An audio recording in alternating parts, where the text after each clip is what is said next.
Bonjour messieurs. C'est pas la peine de mettre un masque, on t'a repéré. Hein. C'est le jeu de On l'a reconnu.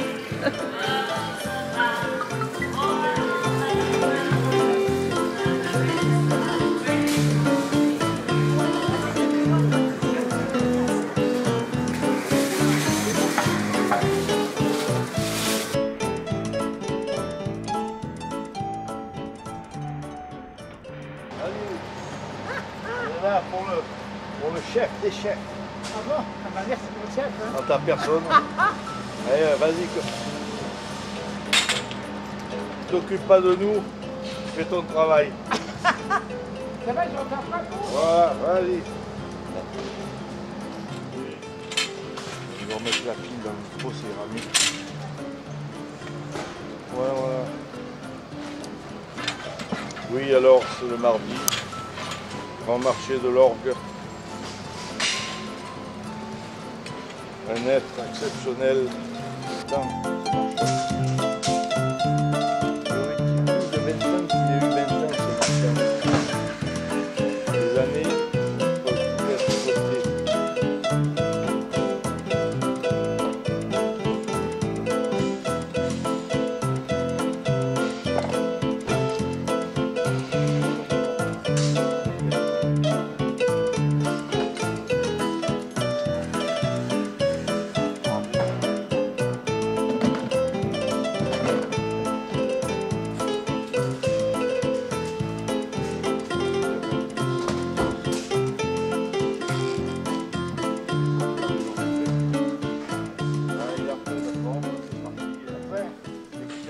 Ça, bah, Alors Pierre, il faut que tu nous racontes un peu ta vie. ma vie. Oui. Je sais que c'est très long, mais il faut que tu nous racontes Oula. ta vie. Eh ben mon Dieu, revenu de l'armée, étant donné que j'étais un peu dans la couture, je me suis mis à pièceur. À pièceur, ce qui veut dire comme ça, faire des vêtements aux mesures avoir un patron qui vous donne le travail et vous le ramenez pour l'essayage et voilà. Faire une veste, voilà, c'est tout la veste. Et puis en faisant ça tout doucement, après j'ai vu le marché. Uni. Ah, uni. Sans fantaisie. Ouais. Sans fantaisie. Un petit peu fantaisie, voilà. Ça c'est nouveau. C'est tout récent. Et c'est une tous anti-tache. Hein. Il est comme le patron, c'est tout nouveau. Oui, c'est tout nouveau. Exactement. C'est pour mettre dehors. Ben, vous pouvez le mettre aussi bien dehors. Parce que ça, non, les rondes, elles sont jusqu'à là. Non, elles sont jusqu'à là. Et tout ce que vous avez en bas, en fantaisie, c'est tout des ronds. Elles sont anti-taches, elles sont tous anti-taches, regardez. Anti-taches. Mais ça c'est trop clair pour moi. Oui, non, mais pour vous dire, admettons, pour vous dire la qualité, il n'y a aucun problème. Les grandes elles sont là. Elles sont comme votre mari, anti-taches. Anti-tache, Voilà. oui, il y a 63 ans qu'il est C'est là. pour ça que je mets le masque, parce qu'on ne voit pas les tâches. J'ai pris envie de faire le marché. Alors qu'est-ce que j'ai fait? Je suis resté dans la couture. Alors sur le marché, je vendais des vêtements d'hommes. Et alors au bout d'1 an, j'ai vu que l'homme achetait un pantalon tous les années. J'ai dit, je ne pourrais pas casser la croûte. Alors je me suis lancé dans la couture. Et pour faire de la couture, en France, j'étais le premier à vendre des robes sur le marché. Pas dans le magasin, mais sur le marché. Ah ouais. Et alors que comme j'étais dans la couture, j'ai fait 1 ou 2 robes comme ça, puis tout doucement, j'en ai copié quoi. C'est comme ça, hein, c'est normal. Voilà. Et mieux, c'est quand j'étais à Paris pour acheter de la robe chez un grand. Le gars il est tellement au courant, quand il m'a vu rentrer, il me dit pour copier cette robe, c'est la meilleure, commercialement. Alors j'ai pris ça, j'ai commencé à faire la couture. Après j'ai trouvé des petites filles, des femmes qui faisaient de la couture. Ils m'ont fait des robes. Et pendant 6 mois, comme ça, c'était comme ça. Et après, tout doucement, on s'est mis à vendre des robes. Et fabriquer des robes. Et à Lyon, il y avait, comme j'étais de Lyon, il y a des fabricants, et ils se sont mis dans la robe aussi. Ils achetaient à Paris, puis ils vendaient à Lyon. Voilà. Exactement. Après la robe, j'ai fait des foires. Des foires en Alsace, de l'Alsace jusqu'à la Moselle. Et là, je partais pendant 1 semaine, j'ai fait ça pendant 10 ans. Bien content, tout ça. Je rentrais en fin de semaine, j'étais content. Je repartais le lundi matin, dardard, voilà. J'ai fait ça pendant 10 ans, bien comme il faut. Et puis voilà, ma vie, elle était faite que de marcher, c'est-à-dire 64 ans forain. À l'heure actuelle. Et j'en ai 90 quand même. Hein. Alors voilà. Et puis, T'es né où? Ah, je suis lyonnais. Je suis né à La Part-Dieu. D'accord. À La Part-Dieu, il n'y avait qu'un hôpital. Il y avait un grand hôpital. On appelait ça dans le deuxième. Et puis voilà, je suis né à Lyon. Tes parents étaient... Et mes parents, ils sont nés où? Ils étaient, mes parents viennent de Turquie. Ah, de Turquie, c'est pas d'Arménie. L'Arménie, elle était au moins des Russes. Et ils se sont sauvés Voilà. Et non, ils ne sont pas sauvés. C'est-à-dire que, non, il faut dire comme ça que mes parents sont nés de Turquie. Parce que la Turquie n'était pas vraiment la Turquie. Il y avait de tout. Il y avait des Grecs, des Turcs, il y avait un peu de tout. Et de là, ils se sont sauvés quand il y a eu le massacre. Ils se sont sauvés comme tous les Arméniens. Mon père... C'était en 17, non? Hein? En 1917, non? Exact. Bravo. En 1900, oui. À peu près 17-18.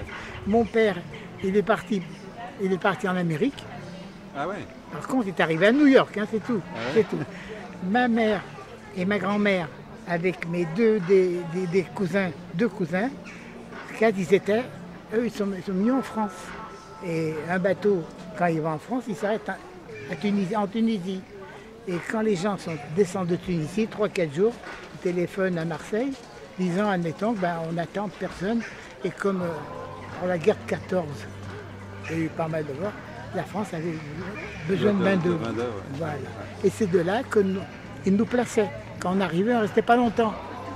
Pas pour nous, hein, je ne dis pas pour mes parents, ils ne restaient pas longtemps, puis ils les plaçaient à gauche ou à droite, ou à Bordeaux, ou à Lyon, un peu partout. Voilà, à Desset.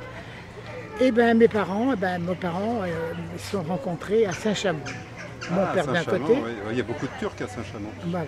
Il y a toute une communauté turque. Voilà. Ils se sont rencontrés là-bas, et puis de là, ma mère qui était une femme très commerciale, très... Elle avait envie de faire du commerce. Alors ils sont arrivés à Lyon, et ils ont pu avoir un fonds de commerce rue Paulbert, à l'angle de la rue de la Bannière. Et ma mère qui était très commerciale, très commerciale, elle vendait d'abord de l'épicerie si vous voulez mieux. Et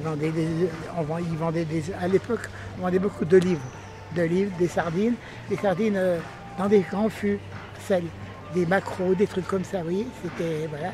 Et ma mère, elle était très commerciale, et comme à Lyon, il n'y avait pas beaucoup de commerçants, ça commençait les commerçants orientaux, elle était voir un grec, tout ça. Si vous voulez des olives, moi je vais à Marseille, je vous commande là-bas, ça vous coûtera même moins cher. Comme ça, elle a ramassé beaucoup d'argent. En travaillant. En travaillant. Et elle a acheté une villa, elle a acheté 2 villas, des trucs comme ça. T'as hérité de ta mère alors? Hein? T'as hérité de ta mère pour le côté commercial.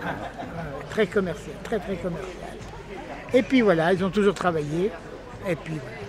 Et moi, alors, comme je vous dis, le commerce, voilà, ça a été comme ça. Voilà. Il y a beaucoup d'exploits à dire parce que c'est bien content. J'ai pu connaître des forains de l'Est. Ils étaient je ne me rappelle même plus, de Besançon, de Belfort, tout ça. Ça m'a appris à connaître les gens. Et puis après, entre-temps, je me suis marié aussi. Et avec ma femme, on a connu beaucoup de personnes, beaucoup. D'ailleurs, ils nous cherchent en ce moment parce que après, on a fait vraiment. Mon histoire, elle est très. Je pourrais mieux l'écrire après pour le parce que c'est vraiment. Il faut faire un livre alors. Ah oui. Et alors, tu es là depuis combien de temps? Ici, si je suis venu ici, c'est qu'en déballant à Givors, le dimanche, aussi bien le dimanche, le vendredi et le mercredi. Il y avait 3 marchés. En été, les gens, ils n'allaient pas en pays. Ils allaient directement sur la côte. Alors nous, on perdait toute notre clientèle. Alors qu'est-ce qu'on a fait? On était les suivre. Et en suivant, on a été dans un camping. Et on faisait tous les marchés comme ça aux alentours. C'est comme ça que j'ai connu l'Orgue. Voilà. Je suis tombé à l'Orgue pour faire le marché. Je suis tombé à Salerne pour faire le marché aussi. Et Draguignan, la même chose. Puis je faisais aussi les campings. On faisait même le marché le matin à Saint-Maxime. Et l'après-midi, on faisait Cavalère, un camping. Un des plus grands campings de France. Ouais. Quoi. Voilà. C'est comme ça que j'ai connu ici. Et tu étais installé ici depuis quand alors? Ah, j'ai acheté ça on a acheté ça en 80. En 80. Et on est venu définitivement en 98. 80, parce qu'on est venu ici sans rester, on restait une semaine, 15 jours. Mais en 98, c'est là que je suis resté. On a vendu à Villeurbanne, où on habitait. Et on est venu définitivement ici. Voilà. Et je faisais aussi les marchés. J'étais le seul commerçant en habits ici. C'était que des maraîchers. Ouais, Ça ça a partait vraiment changé là. Ah oui, ça partait de j'arrive même pas à dire. Jusqu'à la rue Longue. C'était très court, mais c'était que des vendeurs du marché, quoi. Pas de moi, j'ai déballé ici. Voilà. Le gars, c'était même une femme qui plaçait. Elle m'avait dit non, on monte pas un cirque ici. Comme à l'époque, on avait des barnums. C'est-à-dire des 8 mètres de toile. 8 mètres de toile d'un seul coup, on montait. Voilà. Et là, c'est là, ici, même que j'ai dévalé, quand je me rappelle après. Voilà, par ça, ça a continué. Et alors, tu as quelques hobbies dans la vie, qui est la caméra, le film. Ah, la caméra, oui, effectivement, c'est vrai. La caméra, c'est quelque chose que, en regardant un peu la télé ou les trucs comme ça, j'ai vu comment on se prenait pour faire un beau film. Cette lubie, je l'ai eu à Lyon aussi. Je faisais les mariages, beaucoup de mariages. Je faisais aussi un peu de tout. Mais en principe, comme je suis arménien, puis le 24 avril, c'est la commémoration, je filmais régulièrement. Et après, je suis rentré dans les associations arméniennes et tout. Et de là, j'ai même été en Arménie, où j'ai filmé aussi un beau film. Et le film, il s'appelle L'appel du sang. Voilà. Ça, je ne voulais pas prêter. J'aurais dû vous le prêter, non, je vous le prêterai. Voilà. Voilà, à part ça, Tu étais président du LAB. Du LAB, voilà. Après, on a monté avec Bagari. Donc, j'avais demandé déjà au maire, M. Bagari, j'ai dit, qu'est-ce qu'on peut faire pour... je voudrais faire ça et ça et ça. Puis, je peux pas acheter ça.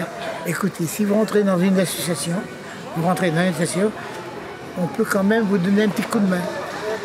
Mais il faudra filmer régulièrement tout ce qui appartient, tout ce qui est ailleurs.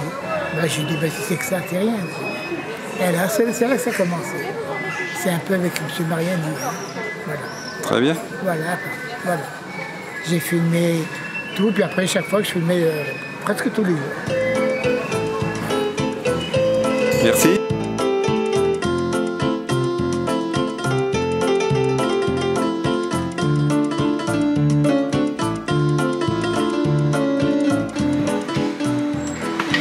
Ça pour Pierre. On va pas le lui jeter, hein.